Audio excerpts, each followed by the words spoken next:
Hello नमस्कार सभी को। RPSC first grade paper second history. आज का हमारा टॉपिक है लीग ऑफ नेशन, राष्ट्र संघ। तो राष्ट्र संघ से रिलेटेड कुछ इंपॉर्टेंट क्वेश्चन आंसर्स करेंगे। पहला क्वेश्चन है, राष्ट्र संघ की स्थापना कब व क्यों हुई? तो राष्ट्र संघ की स्थापना 10 जनवरी 1920 को हुई। क्यों हुई? प्रथम विश्व युद्ध के बाद भविष्य के युद्धों को रोकने और वैश्विक शांति बनाए रखने के लिए राष्ट्र संघ की स्थापना की गई। 25 जनवरी 1919 को राष्ट्र संघ के निर्माण का प्रस्ताव स्वीकार किया गया था। राष्ट्र संघ की जो स्थापना है वो वर्साई की संधि के अंतर्गत की गई थी।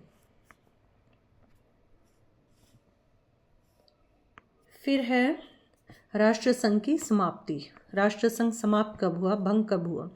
19 अप्रैल 1946 को जिनेवा, स्विट्जरलैंड में अपनी अंतिम बैठक में राष्ट्र संघ ने खुद को भंग करने और अपनी संपत्ति को संयुक्त राष्ट्र संघ को हस्तांतरित करने का प्रस्ताव पारित किया। राष्ट्र संघ की जो समाप्ति है वो 21वें अधिवेशन में हुई और राष्ट्र संघ का ये अंतिम अधिवेशन था। 8 से 19 अप्रैल के बीच जिनेवा में ये आयोजित हुआ और इसमें 34 देशों के प्रतिनिधि शामिल थे।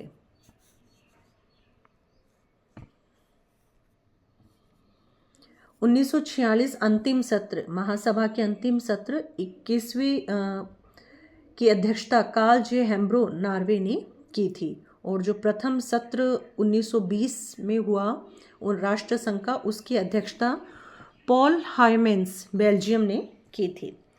राष्ट्र संघ के वास्तुकार कौन थे? तो राष्ट्र संघ के वास्तुकार थे वुड्रो विल्सन, अमेरिकी राष्ट्रपति। और वुड्रो विल्सन ने 14 सूत्रीय सिद्धांत दिए थे और ये सिद्धांत 8 जनवरी 1918 को अमेरिकी कांग्रेस के समक्ष एक संबोधन में प्रस्तुत किए थे। जो 14 नंबर का उनका सिद्धांत था, राष्ट्रों का एक अंतर्राष्ट्रीय संघ बनाने का आह्वान किया जो छोटे और बड़े देशों को समान सुरक्षा प्रदान करे। राष्ट्र संघ के प्रमुख अंग कौन से थे? तो राष्ट्र संघ के जो प्रमुख अंग वो 3, सभा, परिषद और सचिवालय, और तीनों का ही मुख्यालय जिनेवा, स्विट्जरलैंड में। सभा, असेंबली, प्रत्येक राष्ट्र को 3 प्रतिनिधियों तक अनुमति थी और मताधिकार 1 का था। सत्र साल में एक बार सितंबर में होते थे। जो सभा के सत्र होते थे वो साल में एक बार और सितंबर के महीने में होते थे। एक सदस्य के अनुरोध पर सभा का विशेष सत्र बुलाया जा सकता था। सदस्यों का बहुमत जरूरी था। परिषद, परिषद सभा के क्रियाकलापों का निर्देशन करने वाले एक कार्यकारी निकाय के रूप में कार्य करती थी। परिषद की बैठक औसतन 1 साल में 5 बार तथा असाधारण सत्र जरूरत पड़ने पर होता था। सचिवालय, सचिवालय का जो ऑफिस था वो जिनेवा, स्विट्जरलैंड में स्थित था, पैलेस विल्सन में और बाद में पैलेस ऑफ नेशंस के अंदर। महासचिव के नेतृत्व में यह निकाय संघ की सभा और परिषद के निर्णयों को लागू करने, बैठकों का आयोजन करने, रिपोर्ट तैयार करने और दैनिक कार्यों को प्रबंधित करने के लिए जिम्मेदार था। स्वशासी अंग 2 थे और वो कौन कौन से थे? अंतर्राष्ट्रीय न्यायालय और अंतर्राष्ट्रीय श्रमिक संगठन।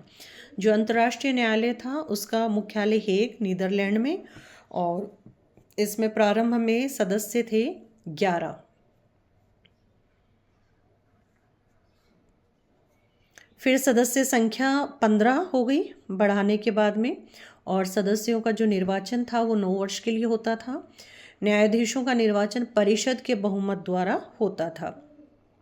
साधारण सभा के बहुमत द्वारा उन्हें स्वीकृति प्रदान की जाती थी। अंतर्राष्ट्रीय श्रम संगठन, इसका मुख्यालय जिनेवा, स्विट्जरलैंड में, और इस संगठन का उद्देश्य था अंतर्राष्ट्रीय प्रयासों द्वारा मजदूरों की दशा और उनके जीवन स्तर में सुधार लाना। वे देश जो राष्ट्र संघ के सदस्य नहीं थे इस संगठन के सदस्य बन सकते थे। 1934 में अमेरिका ने सदस्यता ली थी। अमेरिका राष्ट्र संघ का सदस्य नहीं था। श्रम संघ का निदेशक राष्ट्र संघ के महासचिव के प्रति उत्तरदायी था। इसके अलावा भी और अंग थे, वो कौन कौन से थे राष्ट्र संघ के? सहायक अंग जो थे, आर्थिक और वित्तीय संगठन, संवाद एवं यातायात संगठन, स्थायी शासनादेश या प्रादेश आयोग और बौद्धिक सहयोग का अंतर्राष्ट्रीय संस्थान। नेक्स्ट क्वेश्चन है, राष्ट्र संघ की मैंडेट अथवा संरक्षण व्यवस्था क्या थी? मैंडेट अथवा संरक्षण व्यवस्था, प्रादेश पद्धति भी इसको कहा जाता था। प्रथम विश्व युद्ध के बाद जर्मनी और टर्की से प्राप्त उपनिवेशों के प्रशासन का उत्तरदायित्व राष्ट्र संघ को मिला। राष्ट्र संघ को यह जिम्मेदारी मिली कि वह इन उपनिवेशों के निवासियों के कल्याण और विकास की व्यवस्था करे। ये उपनिवेश राष्ट्र संघ ने मैंडेट व्यवस्था के अंतर्गत जापान, फ्रांस, बेल्जियम और इंग्लैंड आदि देशों के संरक्षण में प्रशासन के लिए दे दिए। प्रतिवर्ष इन देशों को इनके शासन की रिपोर्ट राष्ट्र संघ को देनी होती थी। राष्ट्र संघ ने 1920 में स्थायी प्रादेश आयोग की स्थापना की। यह आयोग मैंडेट व्यवस्था के अंतर्गत आने वाले भूभागों के प्रशासन की निगरानी करता था। नेक्स्ट क्वेश्चन है, किस देश को 14 दिसंबर 1939 में राष्ट्र संघ से निष्कासित कर दिया गया था? और यह देश था सोवियत संघ, USSR। कारण क्यों किया गया निष्कासित राष्ट्र संघ से? फिनलैंड पर आक्रमण के कारण।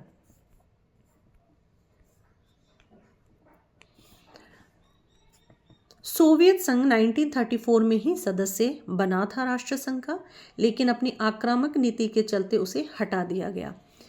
30 नवंबर 1939 को सोवियत संघ ने फिनलैंड पर आक्रमण किया। क्यों किया?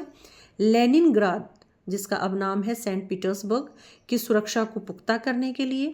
सोवियत संघ चाहता था कि फिनलैंड अपनी सीमा पीछे करे, फिनलैंड को सोवियत प्रभाव क्षेत्र में लाना। स्टालिन को डर था, स्टालिन कौन था? सोवियत संघ का सर्वोच्च नेता। स्टालिन को डर था कि फिनलैंड का उपयोग जर्मनी उनके खिलाफ कर सकता है। सोवियत संघ ने फिनलैंड पर जो आक्रमण किया उसे विंटर वॉर, शीतकालीन युद्ध, रूसो फिनिश युद्ध के नाम से भी जाना जाता है। यह युद्ध 30 नवंबर 1939 को शुरू हुआ और 13 मार्च 1940 को समाप्त हुआ। और समाप्त कौन सी संधि से हुआ? मास्को शांति संधि के साथ। नेक्स्ट क्वेश्चन है, राष्ट्र संघ की मुख्य आधिकारिक भाषाएं कौन सी थी? तो राष्ट्र संघ की आधिकारिक भाषाएं फ्रेंच, अंग्रेजी और स्पेनिश। स्पेनिश कब बनी? 1920 से। कार्यकारी भाषाएं कौन सी थी जो रेगुलर कामकाज के लिए? फ्रांसीसी और अंग्रेजी। राष्ट्र संघ वैधानिक रूप से कब स्थापित हुआ? 8 जनवरी 1918 अमेरिकी राष्ट्रपति विल्सन ने 14 सूत्री कार्यक्रम प्रकाशित किया। 28 अप्रैल 1919 शांति सम्मेलन के पूर्ण अधिवेशन में राष्ट्र संघ के प्रारूप को स्वीकार कर लिया गया। 14 फरवरी 1919 राष्ट्र संघ आयोग ने राष्ट्र संघ का अंतिम प्रारूप तैयार किया और 10 जनवरी 1920 राष्ट्र संघ वैधानिक रूप से स्थापित हुआ। नेक्स्ट क्वेश्चन है, राष्ट्र संघ के 4 स्थायी सदस्य कौन से थे? तो राष्ट्र संघ के 4 स्थायी सदस्य ब्रिटेन, फ्रांस, इटली और जापान। और प्रथम 4 अस्थायी सदस्य कौन से थे? Belgium, Brazil, Greece, Spain. Next question है, मंचूरिया संकट जो कि 1931 से 1933 में हुआ, कि जांच के लिए राष्ट्र संघ ने किस आयोग का गठन किया था? लिप्टन आयोग। आज का लास्ट क्वेश्चन है, राष्ट्र संघ के संविधान को क्या कहा जाता था? प्रसंविदा। राष्ट्र संघ के संविधान को प्रसंविदा कहा गया। इस संविधान में 26 धाराएं थी और राष्ट्र संघ का प्रसंविदा स्वीकृत किया गया 28 अप्रैल 1919। Thank you.